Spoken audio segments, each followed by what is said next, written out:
Okay. Um, the first poem I read is kind of linked in a way with what we've been talking about. And it's called Music Lives On.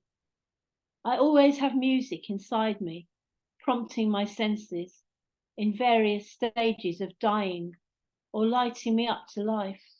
Memories of songs, hymns from the Congregationalists, sung poems from the Methodists.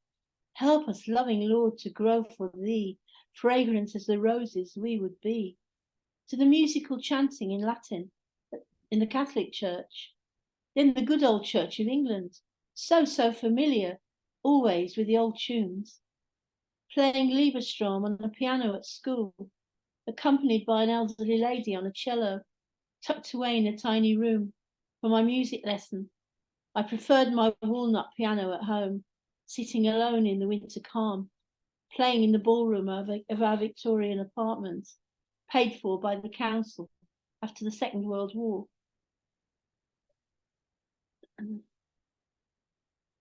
Sorry. My music resonated from my soul, even accompanying Danny Boy, sung in Dad's old tremulous voice, a melting of snow and ice in a Scottish glen.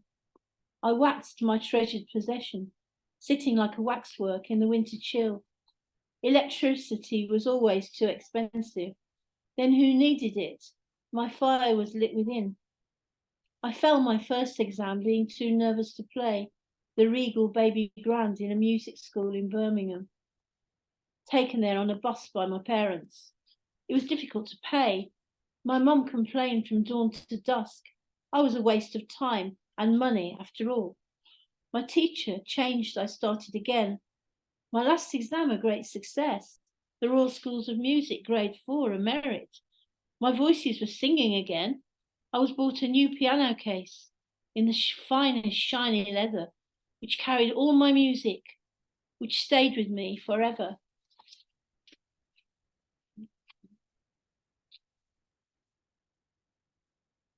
Um, the second poem I'm going to read, it's a little French poem I wrote. Yeah, thank you. Um, it's uh, it's a short French poem that I wrote. It's called Le Silence. Le silence des oiseaux dans les forêts vides, je les entends dans mes rêves. Comment ça va? Pourquoi pas de chant dans la forêt gelée où c'est toujours hiver? C'est toujours hiver après la guerre. And the translation, the silence of birds in the empty forest. I hear them in my dreams. How can that be? Why are they not singing? In the frozen forest where it's always winter, it's always winter after the war. And the other one, I don't know if I've read it before, I hope not. It's called Pushkar Memories.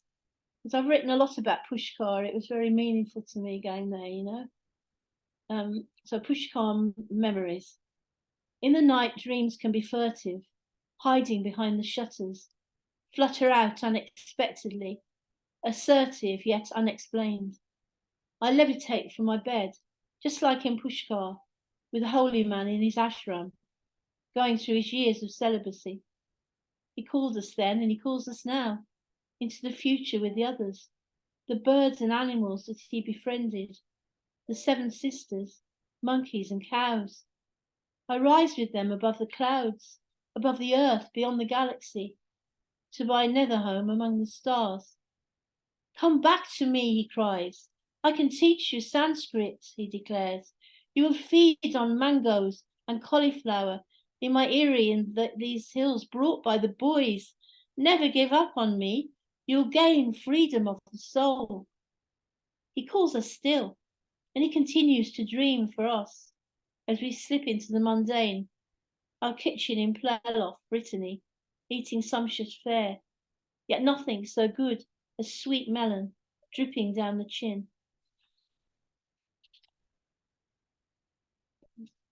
That's my story. Thank you. Thanks.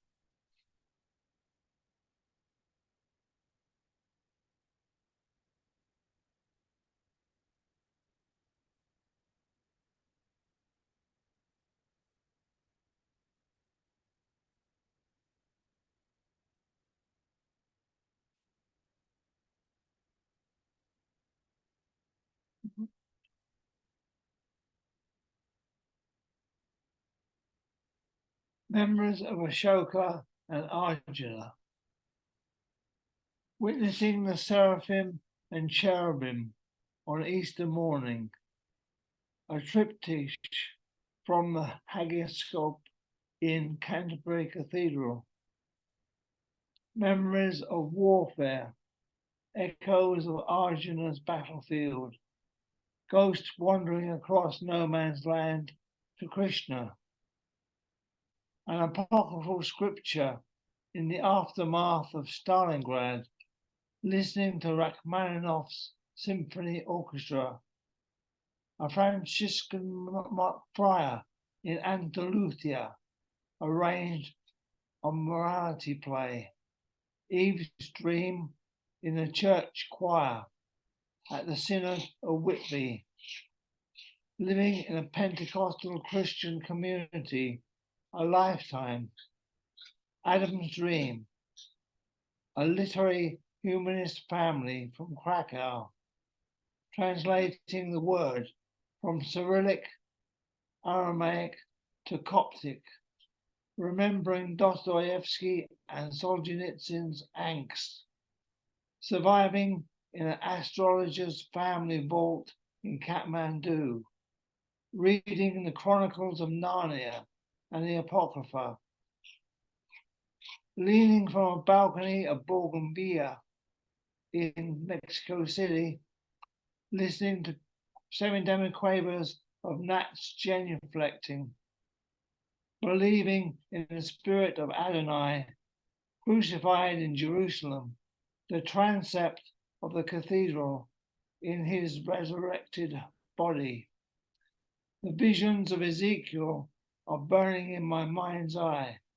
St. Thomas sacrificed in the Malabar Hills, journeying back to Aquitaine to claim the kingdom, traveling from across Carthage on pilgrimage, living in a paradise valley overlooking Golgotha. I naively believe that my family survived the Holocaust.